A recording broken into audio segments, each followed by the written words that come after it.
Ya chicos, buenos días, espero que estén todos bien, hayan podido descansar, aprovechar el fin de semana largo y hayan hecho todas sus tareas correspondientes.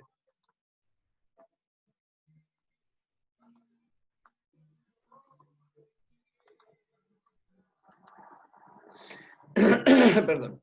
Ya, nosotros veníamos continuando, estamos viendo lo que es el liberalismo, el inicio de este proceso liberal o este movimiento filosófico. Yo les mandé una guía que ustedes tenían que hacer sobre el liberalismo, que eran, se lo vamos a ver para...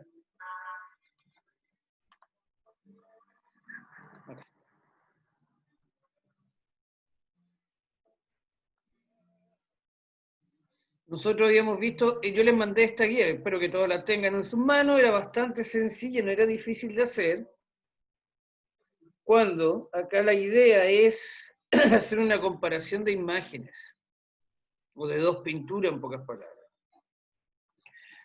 Cuando dice claramente aquí la guía, cuando logras a partir de ejemplos específicos descubrir aspectos comunes o tendencias, crear definiciones generales y construir conceptos englobadores, estás desarrollando un conocimiento que va de lo particular a lo general y que se conoce como método inductivo. A continuación te invito a trabajar con un ejemplo de las estrategias que te permitirán tener una primera aproximación en este tipo de aprendizaje.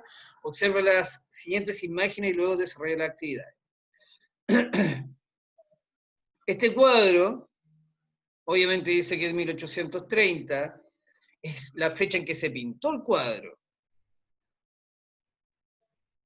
Más o menos donde se pintó el cuadro, y lo otro es la pintura en el abrazo que se dio a la independencia de Chile.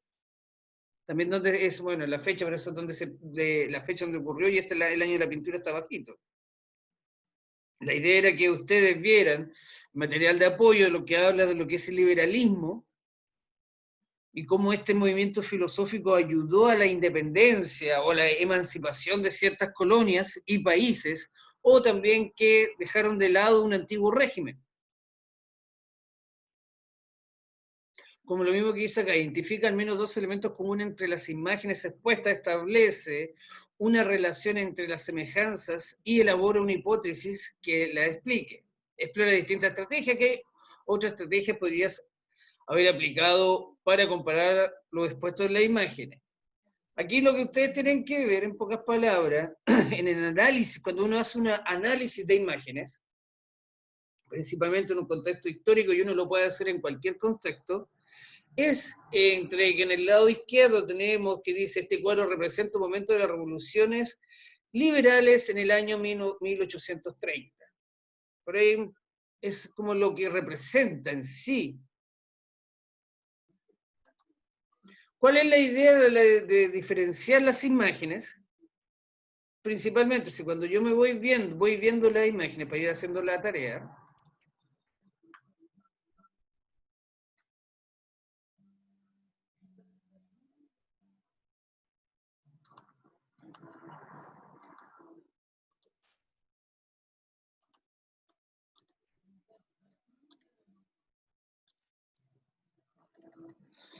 lo que es la idea de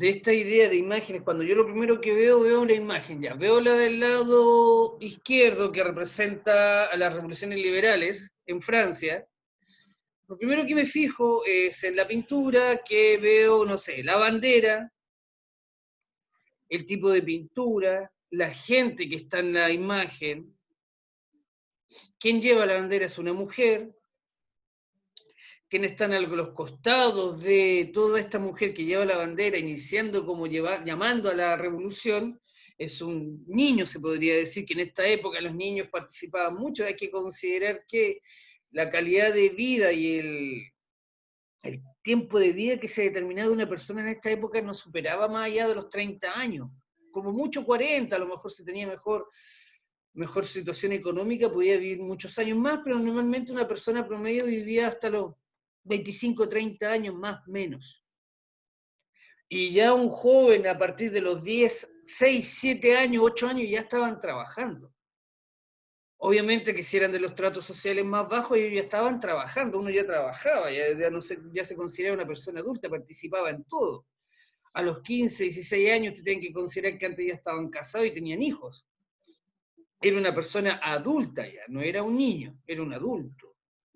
La forma de vestir que tengo, si se dan cuenta aquí un hombre vestido con traje, con un corbatín, un pañuelo, un sombrero. Vamos viendo la imagen, en esta imagen de acá nosotros vemos la comparación, es el pueblo. Es el pueblo en sí, el que está levantándose en armas contra un sistema establecido. A grandes rasgos estamos viendo eso. Si también nos vamos para el lado derecho, donde habla sobre la independencia de Chile, ¿qué es lo que vemos? Primero que todo, lo primero que se ve y que es la gran diferencia entre una y otra, es que acá están todos a caballo, otra son todos soldados y todos hombres. No hay mujeres. También está la gran diferencia de la bandera de Chile y otras banderas que identifican a los distintos regimientos que participaron en la batalla.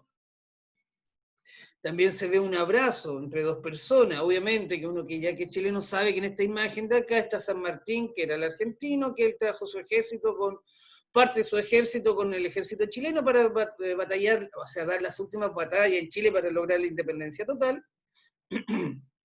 Y Bernardo O'Higgins, que se sabía que estaba herido y que llegó después a la batalla. Vemos que son puros hombres, que son soldados, que están en un campo de batalla totalmente distinto al que están en el lado izquierdo. ¿Cuáles son los dos elementos comunes que podemos encontrar en las imágenes? Que los dos son una revolución, los dos están peleando una guerra, una batalla. ¿Cuál es la relación que puedo establecer entre semejanzas? Y la semejanza establece la relación entre las semejanzas. Las semejanzas son que los dos están librando una batalla, los dos están librando una revolución, los dos tienen un sentido, una base que es el liberalismo, el hecho de la independencia, la emancipación de un gobierno establecido o debe dejar de ser colonia de otro gobierno de otro país o en otro territorio. Cuando yo elaboro una hipótesis que la explique, es explicar en mis palabras que estas dos imágenes representan al movimiento liberalista que ocurrió en el siglo más o menos 18, donde se dio inicio a la destrucción de un estado establecido, de un estado monárquico, donde se pasa a un republicanismo, en donde este movimiento filosófico nació en Inglaterra, después llegó a Europa, de Europa pasó a lo que es hoy en día, en esa época era Hispanoamérica, después pasó a llamarse Latinoamérica, y con eso produjo una revolución y un cambio de pensamiento. Cuando dice explora distintas estrategias, ¿qué otras estrategias podría ser aplicado para la comparación o comparar lo expuesto en la imagen? Ahí usted tiene que decir, ya, yo ocupé otra estrategia, busqué información por otro lado, vi quién pintó, averigüé fechas, etcétera, etcétera. Ahí ustedes tienen que ir poniéndole. Igual yo les puse, como siempre les pongo, 2 videos que son de ayuda. Y ahí uno puede, ¿cómo se llama?, hacer la guía y tratar de hacerlo. O sea, la idea es que ustedes contesten con sus palabras, no se compliquen tanto en contestar. Y estas preguntas, no es necesario, por lo menos para mí, que ustedes impriman la guía, sino que como siempre lo hacemos, las copian en el cuaderno con letra legible y las contestan, le ponen el nombre del título de la guía y todo, y lo realizan en su cuaderno. ¿Queda más o menos claro? ¿Alguna duda, consulta que tengan respecto a esta guía que tenían que entregar? ¿Ninguna? Ah, ¿quién me tiene una duda?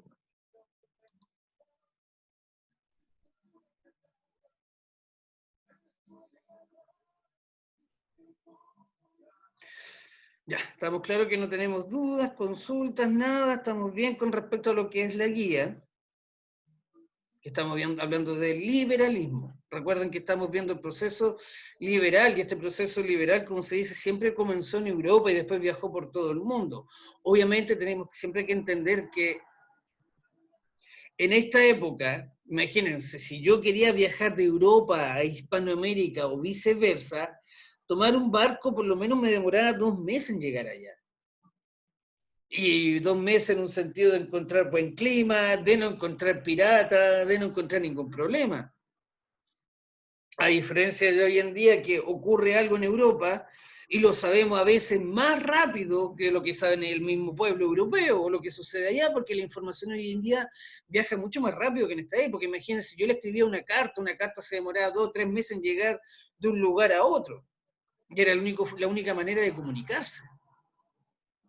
Obviamente después aparece la invención, vamos a ver en la revolución, ¿cómo se llama? Aparece la invención del telégrafo, que igual acortó bastante los tiempos de comunicación, pero no en todos lados se dio de forma masiva.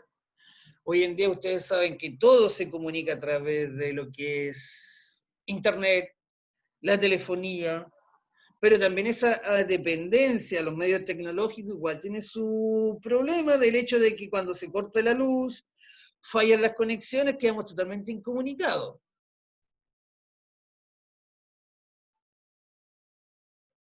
Pero más o menos ese es el tema de lo que estamos viendo en esta guía, de qué tiene que ser. ¿Ya? Vamos a hacer un pequeño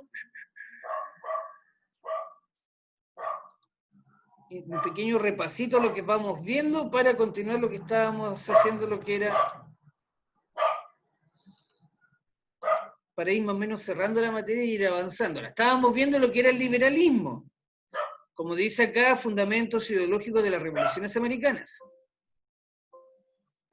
¿Qué es el liberalismo? Es un conjunto de ideas y principios definidos por diferentes intelectuales, filósofo, político, economista, disculpe, etc. A partir del siglo XVII, en Inglaterra, las cuales comenzaron a difundirse con relativa celeridad en todo el mundo. Cuando hablamos de liberalismo, es un momento filosófico, pero incluyó a muchas personas, porque el liberalismo tenemos que entender que viene de la base de la razón. ¿Por qué le damos tanta vuelta a este tema? Porque este liberalismo comenzó en el siglo XVIII, pero seguimos en el siglo XXI y todavía sigue presente. Obviamente ha ido evolucionando y cambiando a través de los años, pero sigue presente. Sigue presente. Ahora se le llama postmodernismo, posliberalismo, neoliberalismo, o sea, un nuevo liberalismo, y principalmente este liberalismo va enfocado en esta cosita de acá, que es la economía. Por lo mismo que yo le decía, el liberalismo surgió de la lucha contra el absolutismo monárquico, que en esa época recuerden que era el rey el que estaba a cargo de todo, y era el que manejaba todo, desde la economía, el ejército, la justicia, era dueño de todo, la gente no tenía propiedad de nada porque todos vivíamos dentro de la propiedad del rey y el rey era dueño de todo. Obviamente, que dice aquí que contra el absolutismo monárquico, inspirado en parte de la organización del Estado con derechos con poderes limitados y sometido a una constitución. ¿Qué es lo que plantea el liberalismo? Es que tiene que haber un sistema más republicano donde el poder, entre comillas, de este Estado o de este nuevo gobierno sea la base del pueblo y que los poderes del Estado estén divididos y que los representantes de este Estado sean escogidos por el pueblo. O sea, con esto se acaba el Estado monárquico, se acaba lo que es el rey, y obviamente las personas, al ser libres, al ser libres y al derrocar a un rey, se libera todo, principalmente en la economía. O sea, ya el rey no es dueño de todo. O sea, ¿quién es dueño de este territorio? ¿Quién es dueño de esta tierra donde yo vivo? Yo. Obviamente aquí plantea varias cosas distintas, o sea, libertad, individualismo y igualdad. La libertad, el derecho de yo querer hacer todo lo que yo quiera, obviamente sin afectar a los demás. Individual significa que yo puedo ejercer mi plena libertad en hacer algo provechoso para mí. Y la igualdad es que la idea que ante este gobierno, este nuevo sistema de Estado, todos seamos iguales ante la ley, principalmente.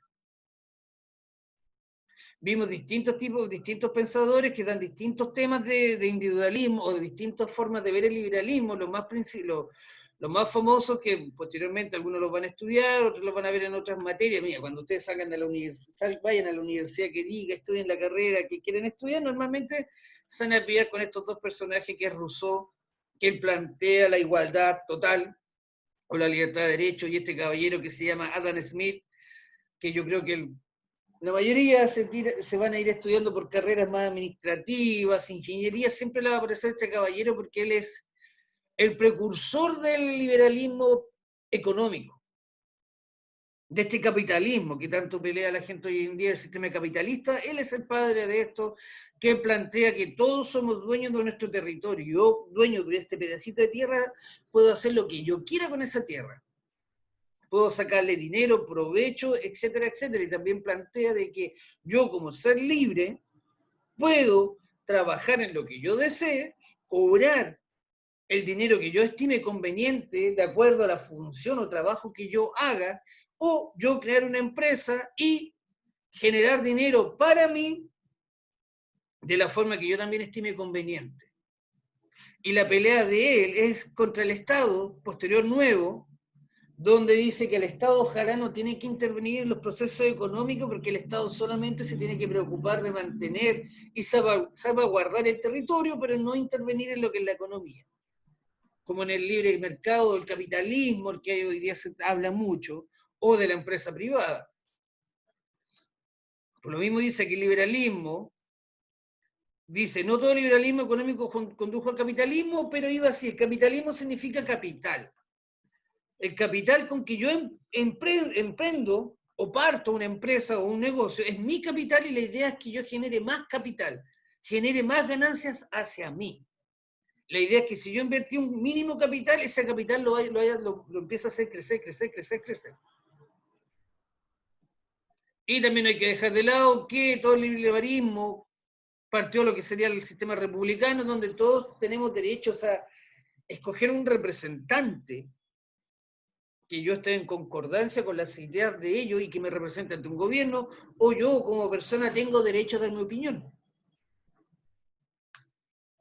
Por lo mismo, toda esta base de este sistema político, como se fue armando, de ahí vamos a pasar a lo que es las nuevas clases sociales. Obviamente, si se destruyó este sistema monárquico, también se destruyeron las clases sociales. No variaron mucho, pero aparecieron una nueva clase social que cambió todo el sistema político, principalmente político-económico. Como dice aquí, el republicanismo político.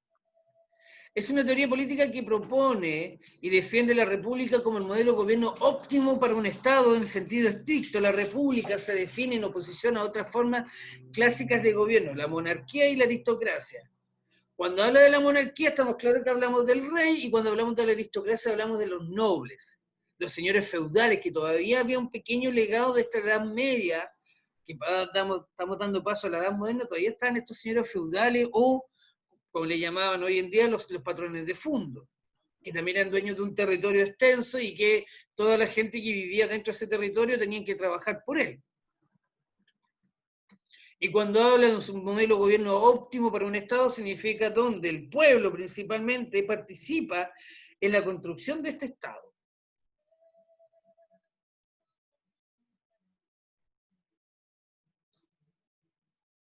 Y bueno, aquí vemos las últimas diferencias del liberalismo versus el absolutismo. El liberalismo es el poder que emana del pueblo hacia las autoridades, o sea, el pueblo escoge a sus propias autoridades, el presidente de la República, obviamente hoy en día están los senadores, diputados, alcaldes, concejales, el pueblo los escoge, uno a través de las votaciones libres va y escoge a los representantes. La división de los poderes del Estado y en instituciones autónomas, o sea, hoy en día existe el poder ejecutivo que está representado por el presidente de la República. Posteriormente está, está el Poder Judicial y el Poder Legislativo, que son los senadores y diputados, que se encargan de administrar y crear leyes para el mejoramiento del manejo del Estado. Todos los sujetos son ciudadanos e igual ante la ley, que significa que cualquier persona que nazca, perdón, para que sea más claro el ejemplo, cualquier persona que nazca dentro del territorio chileno es considerado chileno y posteriormente, cumpliendo la edad, la mayoría de edad, pasa a ser ciudadano, o sea, tiene derecho a participar en la política chilena. Y son todos igual ante la ley. Y las autoridades son elegidas cada cierto tiempo en una elección popular. ¿Qué significa eso? Recuerden que con el poder monárquico el rey era rey o jefe de Estado hasta que fallecía y posteriormente le pasaba su cargo a su hijo, hija, pariente cercano, primo, tío, etc. Acá no, acá las autoridades tienen un tiempo determinado para ejercer el poder siendo que si lo hicieron bien pueden ser reelectas o también pueden ser sacadas de su puesto antes de tiempo si el pueblo considera que no está haciendo bien las cosas. Recordemos que en el absolutismo el poder reside en la figura del rey, quien a su vez lo recibe de Dios. Recuerden que el rey en esta época era el representante de Dios en la tierra, o sea, tenía el poder absoluto y nunca se equivocaba. Como dice acá, el monarca concentraba los poderes del Estado, ejecutivo, militar, legislativo, él era todo, él manejaba todo.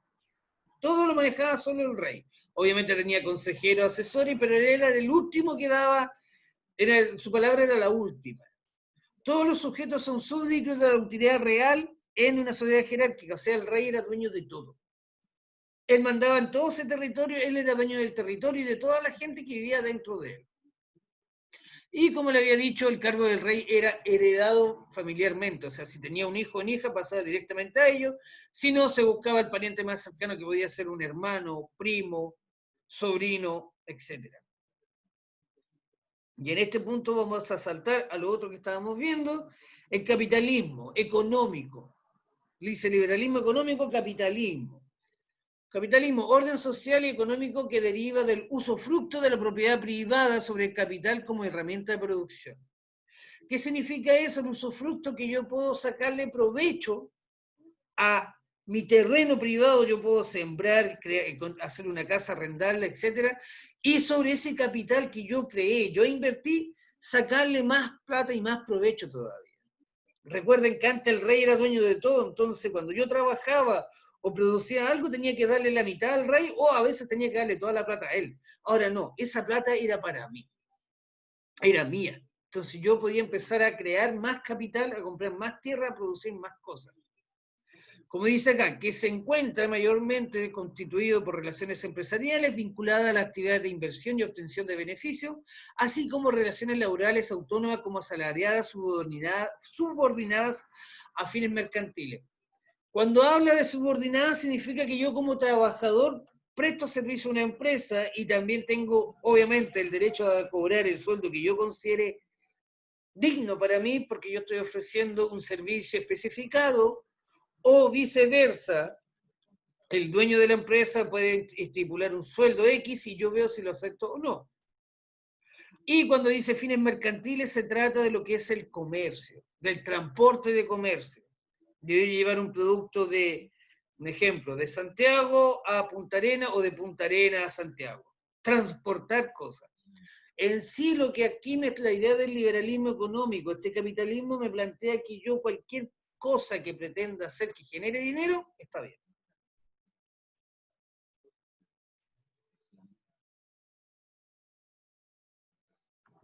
Ya, después vamos a ver, después vamos a pasar a ver esto y después vamos a saltarnos a lo que es acá, cómo estas ideas llegaron a Hispanoamérica, pero quiero que más o menos vayamos viendo lo que es esta nueva clase social que se implementó, que apareció después del liberalismo, que fue la que produjo todas estas revoluciones. Recuerden que vimos la cultura burguesa. Aquí el objetivo de esto es caracterizar la cultura burguesa del siglo XIX y explicar su protagonismo en las principales transformaciones del periodo.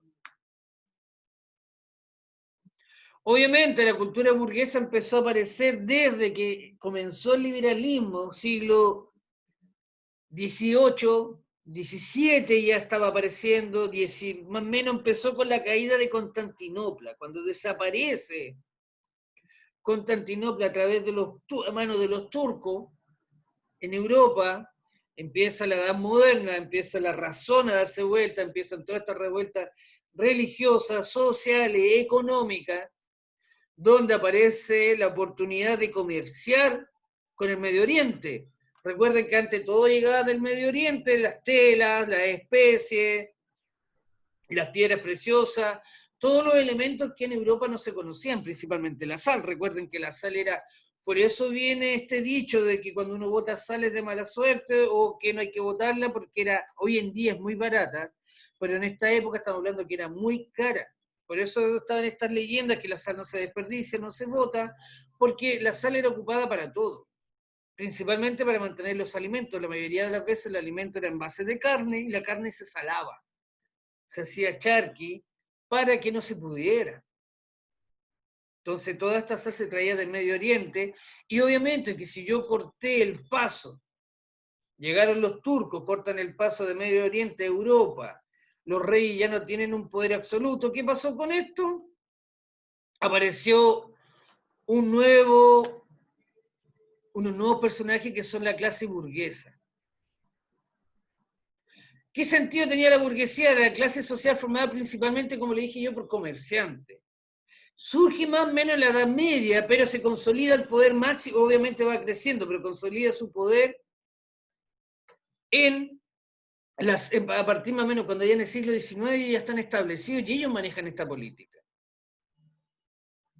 Obviamente aquí dice que surge la Edad Media y adquieren principalmente poder económico, pero después pasan de este poder económico,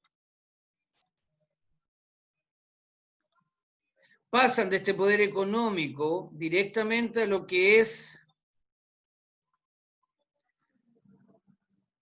a la política. Dejándose de cosas, todo esto pasa directamente a la política, porque ellos empiezan a adquirir economía, tienen dinero, o sea, si ellos tienen tanto dinero, se dan cuenta que ellos quieren quitar o quieren ocupar este poder que tenía ante el rey.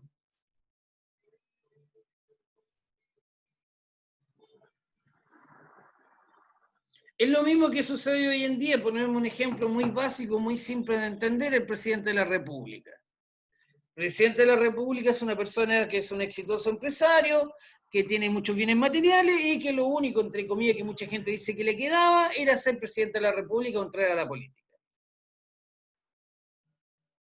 Pues lo mismo acá dice, ellos a través de esta consolidación económica, consolidan su poder económico, quieren mayor poder político y se superponen a la aristocracia. Recuerden que estaba el noble, o sea, el rey y la aristocracia que era la nobleza. Ellos eran principalmente los que manejaban la política de forma indirecta, pero al aparecer la burguesía, estos nuevos comerciantes, llegan a tener más dinero que la clase noble o más dinero que el rey, ellos empiezan y quieren mandar.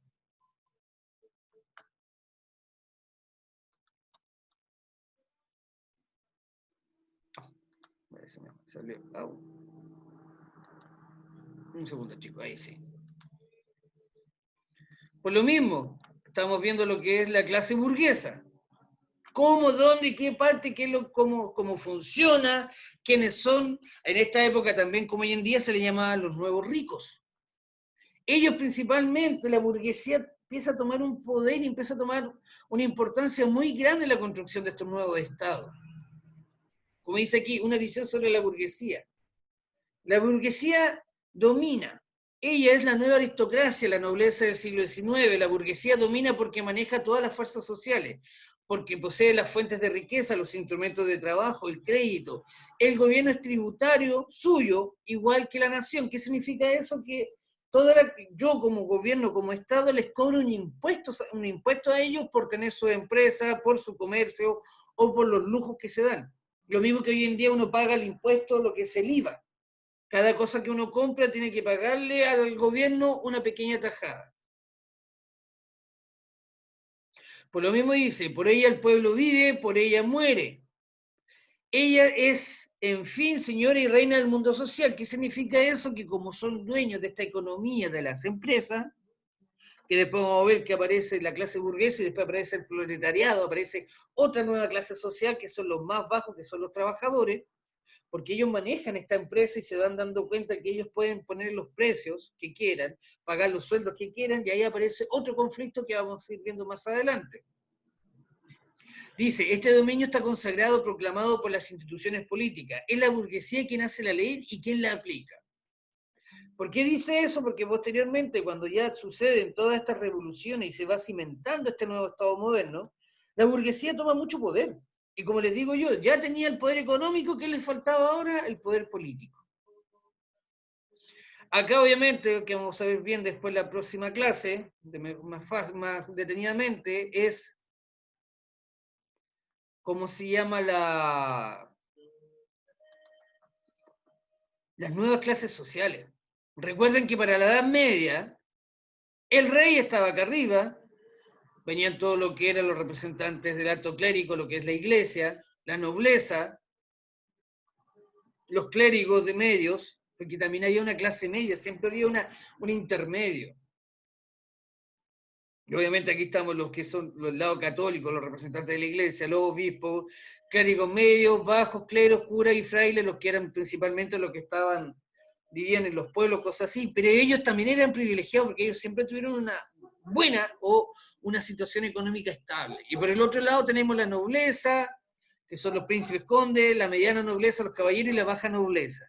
Después vienen aquí, es donde aparecen estos comerciantes y banqueros, que son los que son después, posteriormente, la burguesía, y estos que están aquí, después van a aparecer acá arriba. Después vienen los artesanos libres, después los campesinos, que son los últimos. Ellos son los últimos que quedan en esta sociedad. Pero esta pirámide social después cambia. Después se va transformando y va a ser otra pirámide social, después va, cuando deja de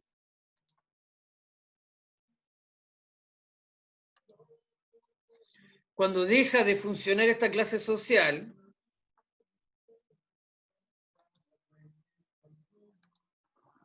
cuando aparece nuevamente esta sociedad nueva, aparece esta clase burguesa, toda esta pirámide cambia.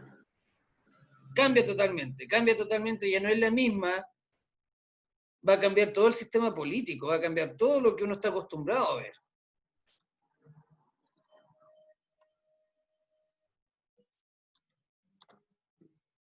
Va a cambiar todo lo que, va a cambiar toda esta clase social, va a cambiar todo el sistema, porque obviamente lo que va a empezar a mandar ahora es el dinero y obviamente después viene la revolución industrial, después viene el desplome nuevamente de estos estados que se crearon, el desplome de este capitalismo que vuelve a cambiar y evolucionar. Por eso les digo que lo vamos viendo tanto hasta el día de hoy, porque es un término que no cambia.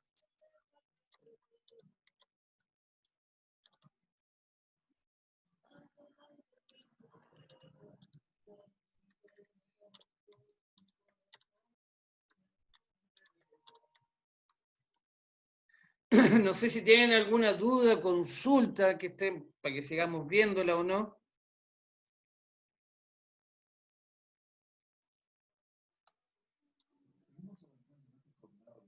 Dígame, chiquillos, alguna duda, consulta, qué es lo que no entiendan, alguna cosa, algo que no les quede claro. No, profe. Estamos bien hasta el momento, recuerden que esto era la Edad Media. Y aquí tenemos una pirámide social, donde yo les dije, cambió la pirámide social, miren, aquí estaba dividida en ¿cuántas partes? Bueno, se me fue el mouse. Ahí está. Está dividida en 1, y 2, y 3, porque a 3 acá abajo están los campesinos y siervos, los más pobres.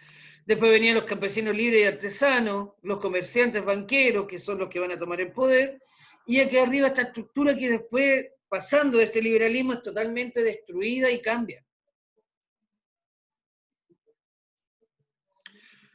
Cuando hablamos acá de a fines del siglo XIX, ya cuando pasó todo este liberalismo que estábamos viendo y aparece este liberalismo económico capitalista, dice, aquí aparece la nueva pirámide social.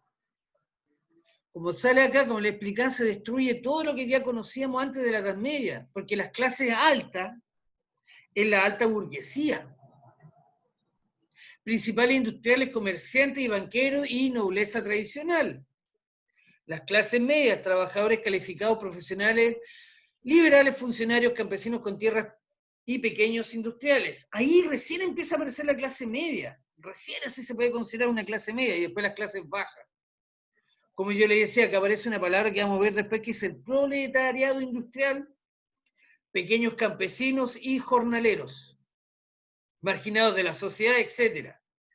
Normalmente esto es como algo más coloquial, porque se le llama clase alta porque ellos están en la punta de esta pirámide social, o para la época, estas casas nuevas que se construían o tipos de departamentos que eran gigantes, normalmente estas casas se mantienen cuando uno va a estos sectores, barrios más antiguos de Santiago, que se podría decirse la Plaza Brasil, la Plaza Yungay, lo que es Estación Central, todavía quedan de estos tipos de casas, uno normalmente ve la fachada y ve una casa bonita por afuera y ve dos puertas. Yo cuando abro una puerta, pienso que voy a entrar directamente a la casa y no, hay una escalera que sube a un segundo piso y ahí está la casa.